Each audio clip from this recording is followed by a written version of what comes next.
Hello second semester students, आपको मैंने computer application में सेकंड यूनिट प्रोसेस मैनेजमेंट का वीडियो इससे पहले सेंड किया था, जिसके अंतर्गत पहला टॉपिक प्रोसेस कॉन्सेप्ट और उसी का दूसरा टॉपिक प्रोसेस मॉडल, इन दोनों टॉपिक्स के बारे में बात हुई थी।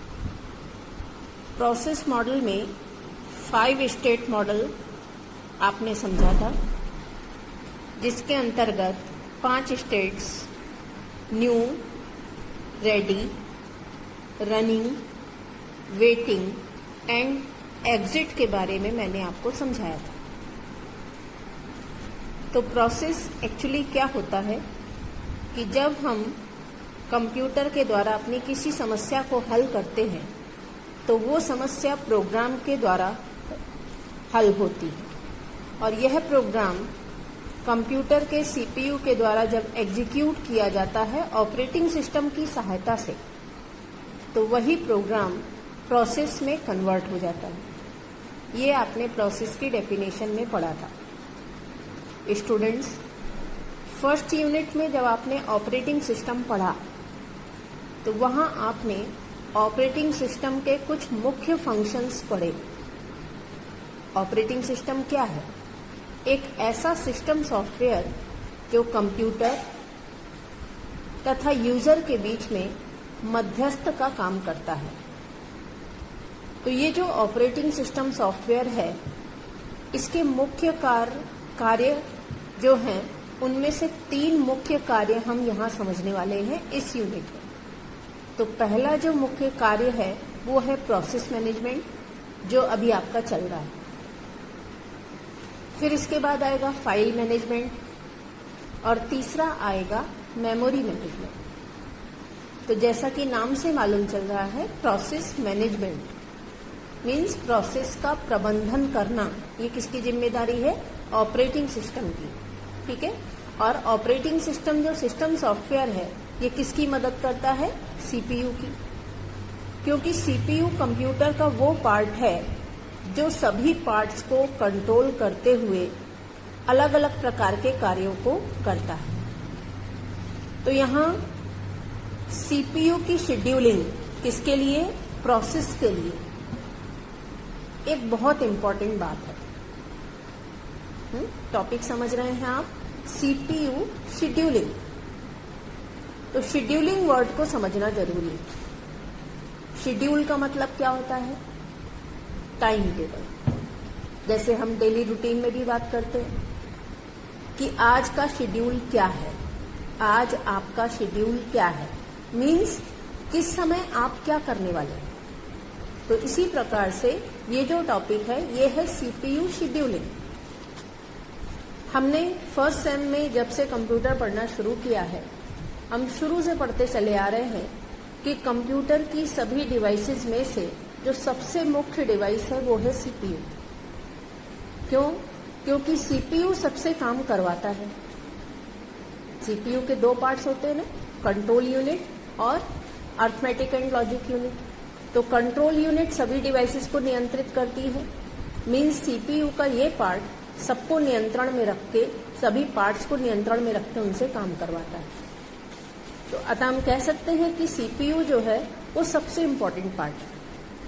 तो अगर कोई पार्ट मशीन का सबसे इम्पोर्टेंट है तो उसका टाइम टेबल जो है वो बहुत सही होना चाहिए, तभी वो डिवाइस अच्छे से काम कर सकती है। यदि हम उस इम्पोर्टेंट पार्ट के टाइम को अच्छे से चला पाएंगे तो हम डिवाइस को भी अच्छी तरीके से या फास्ट गति से चला सकते हैं। इसलिए सीपीयू के टाइम का बेस्ट यूटिलाइजेशन कंप्यूटर मशीन के बेस्ट यूटिलाइजेशन की तरफ इंडिकेट करता है। तो ये टॉपिक सीपीयू शेड्यूलिंग सीपीयू के टाइम मैनेजमेंट को इंडिकेट करता है। अब ऐसा क्यों है? क्योंकि हम जानते हैं कि प्रोसेस किसके द्वारा एग्जीक्यूट होती है? सीपीयू के द्वारा एग्जीक्यूट होती है। तो जब प्रोसेस सीपीयू के द्वारा एग्जीक्यूट होगी और एक से ज्यादा प्रोसेस सीपीयू हैंडल कर रहा है, तो एक प्रोसेस में काम करने के बाद उसको दूसरे प्रोसेस के साथ काम करना पड़ेगा। दूसरे प्रोसेस के साथ काम करते करते फिर तीसरे प्रोसेस के साथ काम करना पड़ेगा। इस प्रकार कभी तीसरे प्रोसेस पे काम करते करते वापस पहले प्रोसेस की तरफ जाना पड़ेगा। तो इसलिए सीपीयू की शेड्यूलिंग अपने आप में एक इम्पॉर्टेंट चीज है। जैसा कि यहां नोट्स में आपको लिखा हुआ दिख रहा है कि एक से ज्यादा रनिंग प्रोसेस नहीं होती। आपने 5 स्टेट प्रोसेस मॉडल पढ़ा था ना। न्यू प्रोसेस स्टार्ट होती है, रेडी स्टेट में जाती है, रेडी से रनिंग में जाती है। अब तीनों में क्या अंतर है? न्यू प्रोसेस वो होती है जो किसी प्रॉब्लम को सॉल्व करने के लिए प्रोग्राम जो है प्रोसेस में कन्वर्ट हो जाता है, तो वो न्यू प्रोसेस होती है। लेकिन ये जो नई प्रोसेस है ये मेन मेमोरी में ट्रांसफर हो चुकी है, ऐसा जरूरी नहीं है। जब वो मेन मेमोरी में ट्रांसफर हो जाती है तो वो एग्जीक्यूट होने के लिए रेडी हो जाती है। तो वो प्रोसेस कौन सी स्टेट में पहुंच गई? Ready state. अब रेडी स्टेट में जब वो पहुंच गई तो सीपीयू जब उसके साथ काम करेगा तब वो रनिंग स्टेट में होगी। तो सीपीयू एक अपने आप में अकेली मशीन है ना। एक मशीन एक के साथ एक समय में काम कर सकती है। तो कहने का मतलब यह है कि मल्टी प्रोसेसिंग सिस्टम होने के बावजूद भी सिर्फ एक प्रोसेस एक समय में रन होगी। बाकी प्रोसेस को सीपीयू के लिए वेट करना पड़ेगा, रेडी स्टेट में रहते हुए या वेटिंग स्टेट में रहते हुए। यहां लिखा है नोट्स में कि जब कोई प्रोसेस सिस्टम में एंटर होती है तब इस प्रोसेस को जॉब क्यू में रखा जाता है। अब जॉब क्यू क्या है? Buffer area, storage area. अलग अलग क्यूज हैं, अलग अलग नाम आपको यहां पढ़ने को मिलेंगे, जैसे कि जॉब क्यू, डिवाइस क्यू। आगे बढ़ते जाइए धीरे धीरे। जब कोई प्रोसेस सिस्टम में एंटर होती है तब इस प्रोसेस को जॉब क्यू में रख दिया जाता है। इस क्यू में सिस्टम की सभी प्रोसेस होती है। वह प्रोसेस जो मेन मेमोरी में है और एग्जीक्यूट करने के लिए वेट कर रही है उन्हें रेडी क्यू में रख दिया जाता है। ठीक है। तो पूरी प्रोसेस जो है, जो प्रॉब्लम सॉल्व करने वाली हैं, वो सभी जॉब क्यू में है, लेकिन उसमें से जो मेन मेमोरी में चली गई वो रेडी क्यू में। अगर कोई list of process particular input output device के लिए वेट कर रही है तब इन्हें डिवाइस क्यू में रखा जाता है। जरूरी नहीं है ना कि सीपीयू ही कैलकुलेशन या कंट्रोलिंग का काम कर रहा होगा प्रोसेस के साथ।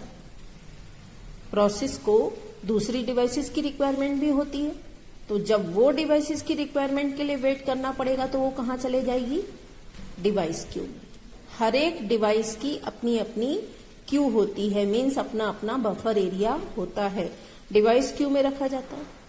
हर डिवाइस की अपनी एक डिवाइस क्यू होती है। शेड्यूलिंग पर्पस के लिए वे किसी पर्टिकुलर प्रोसेस को क्यू से सेलेक्ट करता है। यह सिलेक्शन प्रोसेस एप्रोप्रिएट शेड्यूलर के द्वारा किया जाता है। अब प्रोसेस की बात हो रही है यहाँ पे कि वो शेड्यूलिंग पर्पस के लिए, मीन्स अपना टाइम देने के लिए किसी सॉफ्टवेयर की सहायता से ये काम किया जाता है, और वो सॉफ्टवेयर क्या कहलाता है? शेड्यूलर कहलाता है। जैसे कि प्रोसेस को एग्जीक्यूशन के लिए मेमोरी में लोड करने का कार्य जॉब शेड्यूलर या लॉन्ग टर्म शेड्यूलर का होता है। जब प्रोसेस तैयार है, नई प्रोसेस, तो उसको मेन मेमोरी में ट्रांसफर करने का काम जो सॉफ्टवेयर करता है वो क्या कहलाता है? लॉन्ग टर्म शेड्यूलर कहलाता है। 2 शेड्यूलर्स होते हैं, long term scheduler and short term scheduler. तो जब प्रोसेस नई है, तैयार है मेन मेमोरी में ट्रांसफर होने के लिए, तो जो सॉफ्टवेयर एक्टिवेट होगा वो सॉफ्टवेयर क्या कहलाता है? Long term scheduler. फिर वह प्रोसेस जो एग्जीक्यूट होने के लिए रेडी है, मीन्स मेन मेमोरी में आ चुकी है, अब प्रोसेस को उसके साथ काम करना है, उनमें से एक प्रोसेस को सीपीयू अलोकेट करने का कार्य सीपीयू शेड्यूलर या शॉर्ट टर्म शेड्यूलर के द्वारा किया जाता है।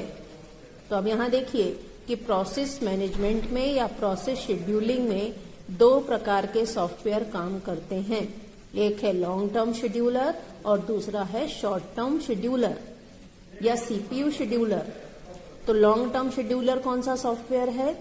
जो नई प्रोसेस को मेन मेमोरी में ट्रांसफर करने का काम करता है, वो कहलाता है लॉन्ग टर्म शेड्यूलर। और जब प्रोसेस मेन मेमोरी में आ गई, रेडी स्टेट में है, उसको सीपीयू के साथ काम करना है, तो सीपीयू का टाइम अलोकेट करने का कार्य जिस सॉफ्टवेयर के द्वारा किया जाता है वो क्या कहलाता है, शॉर्ट टर्म शेड्यूलर या सीपीयू